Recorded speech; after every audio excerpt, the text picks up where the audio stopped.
Hello प्यारे दोस्तों, मैं हूं जेएस राहुल और स्वागत है आपका हमारे YouTube channel study bye JS Rahul में। दोस्तों, आजकल हम लोग कर रहे हैं कक्षा 10वीं विज्ञान। तो अध्याय 10 प्रकाश परावर्तन तथा अपवर्तन। तो अभी तक हमने इसके 3 पार्ट्स कंप्लीट कर चुके हैं। ठीक है, तो आज हम लोग इसका चौथा पार्ट्स, जिसमें हम लोग गोलीय दर्पण के बारे में यानी कि स्फेरिकल मिरर को समझेंगे। तो दोस्तों, ये सब जो भी हम लोग पढ़ रहे हैं काफ़ी इंपॉर्टेंट टॉपिक्स हम लोग आजकल कर रहे हैं। तो चलिए बिना किसी देर की वीडियो को स्टार्ट करते हैं। ठीक है, तो अगर आपको वीडियो अच्छी लगे तो वीडियो को लाइक कीजिएगा, और अगर आप अभी तक हमारे यूट्यूब चैनल को सब्सक्राइब नहीं किए तो सब्सक्राइब कर बेल आइकन को दबा लीजिएगा। देखिए दोस्तों, अगर मैं बात करूँ तो ये जो गोलीय दर्पण, ठीक है, जो यहाँ पे गोलीय दर्पण है यानी कि स्फेरिकल मिरर, उसे समझने से पहले हमको सबसे पहले आता है कि दर्पण क्या है। ये चीज़ हमें समझना होगा। ठीक है, ये तो गोलीय दर्पण है। गोलीय दर्पण को समझने से पहले हमें दर्पण को समझना होगा। तो देखिए, दर्पण क्या होता है कि कांच के चिकनी एवं चमकदार सतह को दर्पण कहते हैं। देखिए, कांच के चिकनी एवं चमकदार सतह को दर्पण कहते हैं। जैसे मान लीजिए आप घर में ऐनक का यूज़ करते हैं, ठीक है, मिरर, तो वो क्या एक प्रकार का दर्पण है, लेकिन वह है समतल दर्पण।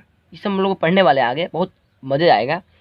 ठीक है, तो देखिए, दर्पण जो होता है 2 प्रकार के होते हैं। एक तो होता है गोलीय दर्पण, एक होता है समतल दर्पण।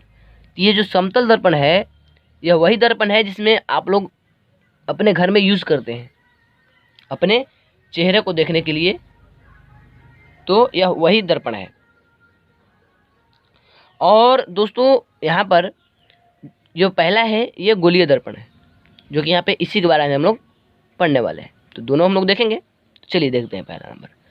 तो गोलीय दर्पण की बात करें दोस्तों, तो जिस दर्पण की परावर्तक सतह गोलीय होती है उसे गोलीय दर्पण कहते हैं। परावर्तक सतह गोलीय का मतलब क्या हुआ कि मान लीजिए कोई दर्पण है, जिसमें जो हम लोग पढ़ते हैं, जो हम लोग घर में ऐनक देखते हैं, वह क्या होता है, वो समतल होता है। क्या होता है, प्रथम एक समतल होता है। लेकिन जस्ट गोलीय दर्पण में क्या होता है, उसका परावर्तक सतह जो होता है एकदम गोलीय होता है। ठीक है, जब इसे आप लोग आगे जब पढ़ेंगे हम लोग ना, तो इसे और अच्छे से आपको क्लियर होते जाएंगे, क्लियरिटी आएगी आगे हम लोग चढ़ेंगे तो। ठीक है, तो देखिए, गोलीय दर्पण भी 2 प्रकार के होते हैं। एक तो होता है उत्तल दर्पण यानी कि कॉन्वेक्स मिरर, और दूसरा होता है अवतल दर्पण यानी कि कॉनकेव मिरर। ठीक है दोस्तों, तो चलिए अब हम लोग एक एक कर इसे समझते हैं। तो देखिए, उत्तल दर्पण क्या होता है कि जिस दर्पण की भीतरी सतह रजितित की गई हो तथा परावर्तक पृष्ठ उभरा हुआ हो, तो उस दर्पण को उत्तल दर्पण कहते हैं। जैसे मान लीजिए, देखिए, ये एक प्रकार दर्पण है, ठीक है, ये उत्तल दर्पण है। तो इसकी भीतरी सतह यानी कि देखिए ये वाला, ये सतह देखिए यहाँ पर स्थित किया हुआ है, इस सतह। ठीक है, रस्तित का मतलब होता है दोस्तों एक विशेष प्रकार के पेंट द्वारा उसे पेंट करना या रंग देना। ठीक है, रस्तित का मतलब यही होता है। जिसमें आप लोग ऐनक अपने देखे होंगे, तो ऐनक के पीछे क्या होता है, एक मतलब पेंट का परत चढ़ाया हुआ रहता है।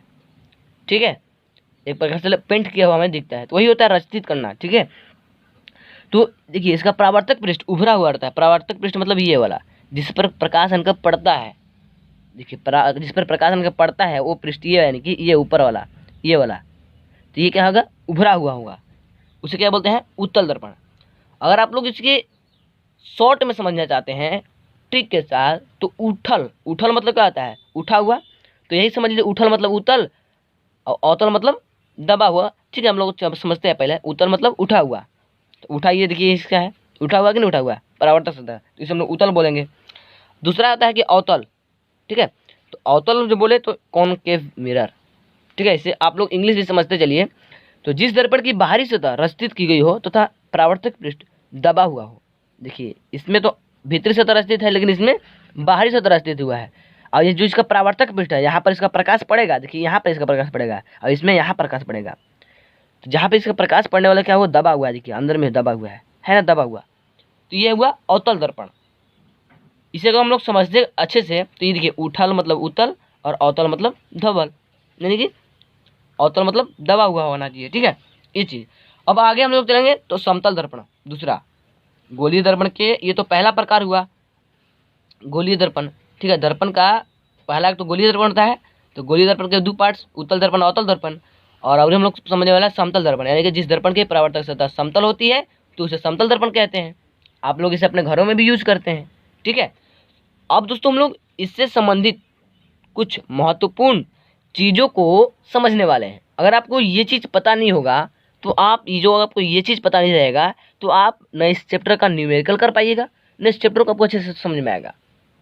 तो अभी तक जितने भी सारे हम लोग टॉपिक्स पढ़े सारे के सारे टॉपिक VVI हैं। अब हम लोग देखते हैं इसके कुछ पार्ट्स होते हैं, ठीक है। जो गोलीय दर्पण होता है चाहे जो भी दर्पण है उसके कुछ पार्ट्स होते हैं, ठीक है। तो उसी के पार्ट्स को हम लोग समझने वाले हैं। देखिए इसमें वक्रता केंद्र क्या होता है, ठीक है, ध्रुव क्या होता है, मुख्य फोकस क्या होता है, वक्रता त्रिज्या क्या होता है, ये सब हम लोग समझेंगे और काफ़ी अच्छे से बेहतर तरीके से समझेंगे। तो चलिए स्टार्ट करते हैं। तो देखिए गोलीय दर्पण के मध्य बिंदु को वक्रता केंद्र कहते हैं। अब उसको हम लोग चित्र के साथ समझने का प्रयास करें, ठीक है। तो देखिए क्या बोल रहा है कि गोलीय दर्पण के मध्य बिंदु को वक्रता केंद्र कहते हैं। सुपरडेट मान लीजिए गोलीय दर्पण का मध्य बिंदु कौन होगा, मान लीजिए गोलीय दर्पण यानी कि पूरा इस तरह से गोला होगा। ये तो मैं अभी अवतल दर्पण बनाया हूँ, क्योंकि इस चित्र के माध्यम से सारे जितने भी टॉपिक हैं उसको इसी चित्र पर मैं बैठा दूंगा, ठीक है। इसी चित्र पर मैं सारे टॉपिक को बैठा दूंगा। तो ये आपको जो दिख रहा है, तो इस प्रकार जब गोलीय होगा तो गोलीय का मध्य बिंदु जो आपका ये होगा, तो इसे हम लोग क्या बोलते हैं, वक्रता केंद्र।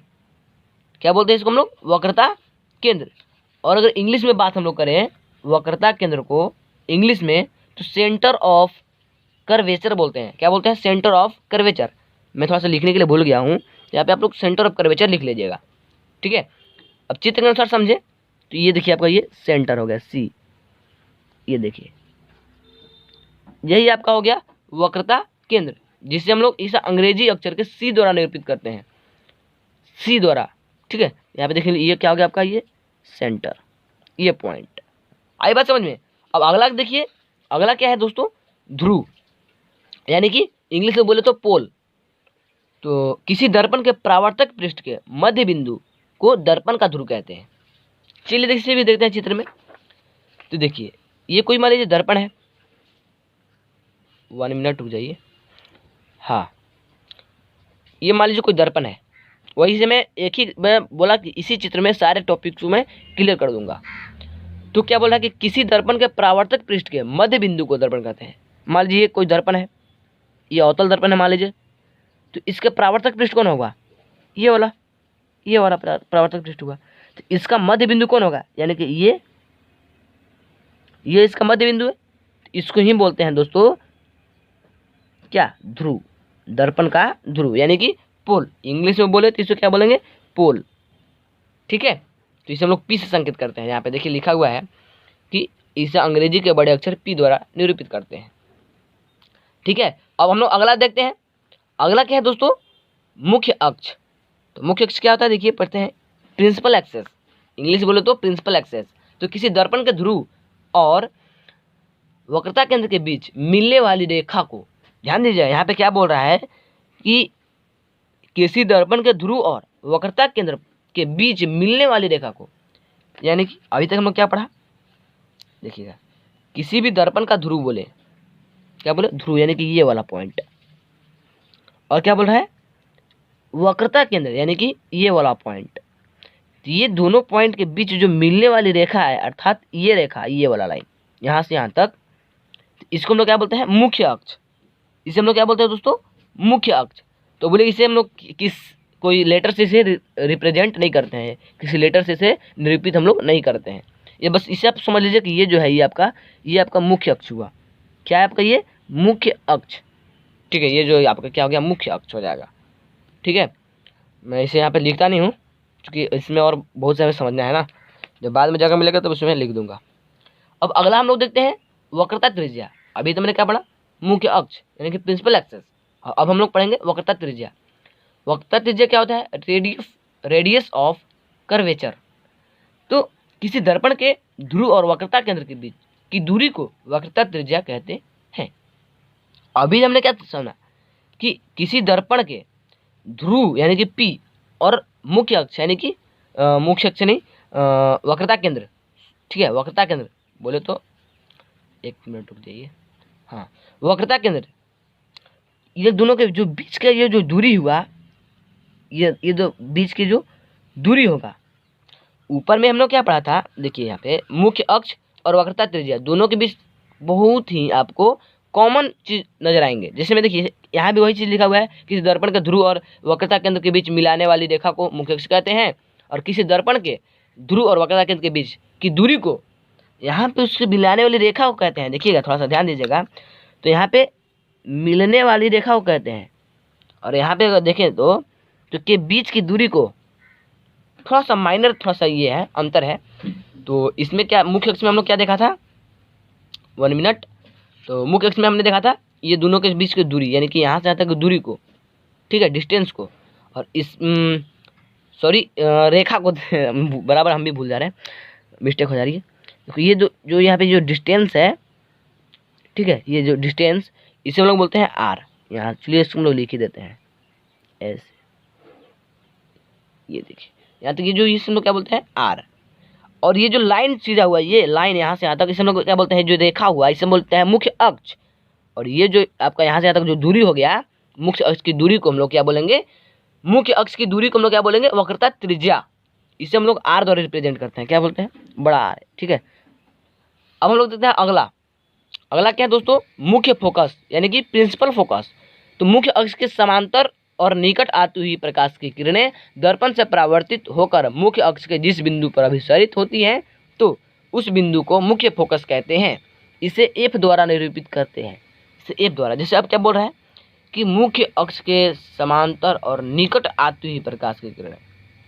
जब आप लोग दोस्तों भी हम लोग जब इसको किरण आरेख जब बनाने आगे सीखेंगे आगे, तो वहाँ पे हम लोग देखेंगे कि कैसे होता है कि मुख्य अक्ष के समांतर। देखिए यहाँ पे क्या बोल रहे हैं, एक एक चीज़ हम लोग समझते हैं, ठीक है।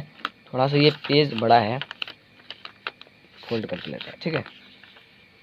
चलिए देखते हैं, अब तो आपको आराम से दिख रहा होगा, छोटा मैंने कर दिया। तो देखिए यहाँ पे क्या दिक्कत है कि देखिए मुख्य अक्ष के समांतर, मुख्य अक्ष कौन है बताइए, ये वाला, यहाँ से ये जो लाइन है, अभी तो मैंने बताया कि जो सी और पी के बीच की जो रेखा है उसको बोलता है मुख्य अक्ष। तो इसके समांतर मान लीजिए कोई अगर लाइन ऐसे आ रही है, मान लीजिए सुपर डेट ऐसे कोई लाइन आ रही है, निकट क्या बोल रहा है, समांतर निकट आती हुई प्रकाश की किरणें दर्पण से परावर्तित होकर जब यहाँ पे पड़ेगा तो परावर्तित हो जाती है, और एक प्रकार से इस प्रकार से कहीं मुड़ जाती है, ठीक है, या तो इधर मुड़ जाती है। तो जिस बिंदु पर वह अभिसरित होती है तो उस बिंदु को मुख्य फोकस कहते हैं। अच्छा ये चीज़ अब जब मैं आपको समझाऊंगा, जो आप इसे इस चैप्टर के हम लोग आरेख जब बनाएंगे, दर्पण का जैसे प्रतिबिंब जब बनता है, ये सब सीखेंगे, तो उसमें आप इसे अच्छे से क्लियर आपको हो जाएंगे, ठीक है। लेकिन इसे अगर अभी हम समझने के लिए शॉर्ट अगर यूज़ करें तो क्या आप उसको बोल सकते हैं कि वक्रता केंद्र और ध्रुव के बीच की दूरी को, वक्रता केंद्र कौन हुआ बताइए, ये, और पी कौन हुआ मेरा, ये, ध्रुव कौन हुआ, ये, इन लोग दोनों के बीच की दूरी को मान लीजिए कौन हुआ, ये हो गया, तो इसे हम लोग बोलते हैं एफ। क्या बोलते हैं, इसे हम लोग बोलते हैं एफ। और एक और बात, अगर यहाँ पे कोई भी आपको यहाँ पे इसके समांतर कोई भी लाइन आती है, कोई भी प्रकाश की किरण आती है, कोई भी प्रकाश की किरण, ठीक है, अगर आती है तो यहाँ से जब मुड़ेगी तो यहीं पर होकर जाएगी, यहाँ से एफ से होकर ही जाएगी, ठीक है। अब इसके बाद देखिए अगला क्या है, ये चीज आपको समझ में आ गया होगा। मुख्य फोकस किसे बोलते हैं, प्रिंसिपल फोकस किसे बोलते हैं बताइए, जो सी और पी के जो बीच के जो दूरी हो गया यानी एफ, इसे बोलते हैं। इसे हम लोग बड़ा एफ द्वारा निरूपित करते हैं, इसे बड़ा एफ द्वारा। एक और लास्ट टॉपिक्स क्या है देखिएगा, लास्ट टॉपिक आपका है दोस्तों फोकस दूरी, यानी कि फोकसांतर भी इसे बोलते हैं। इंग्लिश में बोले तो फोकल लेंथ, ठीक है, इंग्लिश में बोले तो इसे क्या बोल सकते हैं, फोकल लेंथ।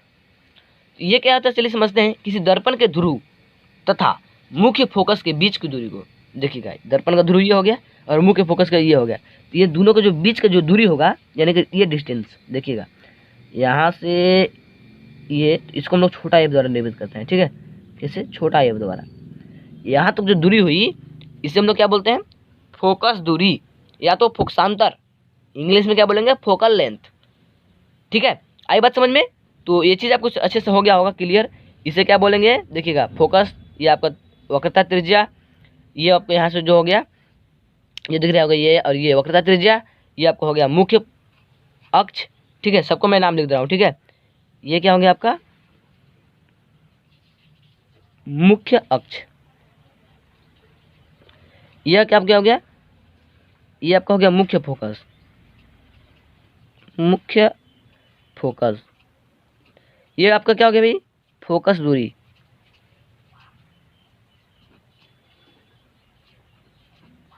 ये क्या आपका, ये ध्रुव, ये जो है ये वाला, ठीक है, ये ध्रुव है। आई बात समझ में। और ये क्या है, वक्रता त्रिज्या है ही ये यहाँ से जो दूरी है इसको क्या बोलते हैं, वक्रता त्रिज्या। त्रिज्या। तो दोस्तों और ये क्या हो गया आपका, ये तो आपका हो गया वक्रता केंद्र, वक्रता केंद्र, ठीक है। तो यही चीज है टोटल जो हम लोग आज देखें।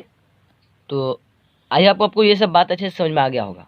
वक्रता त्रिज्या कौन कौन होता है, चलिए एक बार फिर से हम लोग इसे एक बार रिपीट कर लेते हैं, ठीक है, रिपीट करते हैं। वक्रता त्रिज्या किसे बोलते हैं, गोलीय दर्पण के मध्य बिंदु को, यानी कि गोलीय दर्पण का मध्य बिंदु कौन हुआ, ये। और ध्रुव को इसको बोलते हैं, तो किसी दर्पण के परावर्तक पृष्ठ को मध्य बिंदु को ध्रुव कहते हैं, यानी कि ये वाला पॉइंट, ठीक है। इसी प्रकार मुख्य अक्ष क्या बोलते हैं, प्रिंसिपल एक्सेस, किसी दर्पण के ध्रुव और वक्रता केंद्र के बीच के मिलने वाली रेखा, यानी कि मिलने वाली रेखा कौन होगा, ये वाली रेखा को, ठीक है।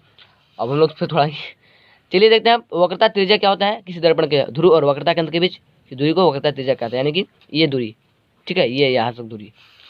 अब मुख्य अक्ष को, मुख्य फोकस कैसे बोलते हैं, यानी कि ये वाला बीच की दूरी, ये दोनों पी और सी के बीच की दूरी को, ठीक है। आप लोगों से इसका नोट्स भी मिल जाएगा। तो दोस्तों ये जो अभी आज का जो लेक्चर हुआ, इसका पीडीएफ का जो पासवर्ड है वह पिछले वीडियो का ही पासवर्ड है। पिछले वीडियो को मैं आपको पासवर्ड बता रखा है, क्या था, राहुल कुमार। आप लोग बड़ा बड़ा लिखिएगा, सारे के सारे बड़ा बड़ा लिखिएगा, राहुल लिखे स्पेस देके फिर कुमार लिखिएगा, सारे सभी अक्षर बड़े बड़े होना चाहिए, ठीक है, कैपिटल में। तो चलिए आई होप आपको आज का वीडियो बहुत अच्छा लगा होगा। Thanks for watching. अब मिलते हैं अपनी नेक्स्ट वीडियो में, ठीक है। जय हिंद, वंदे मातरम।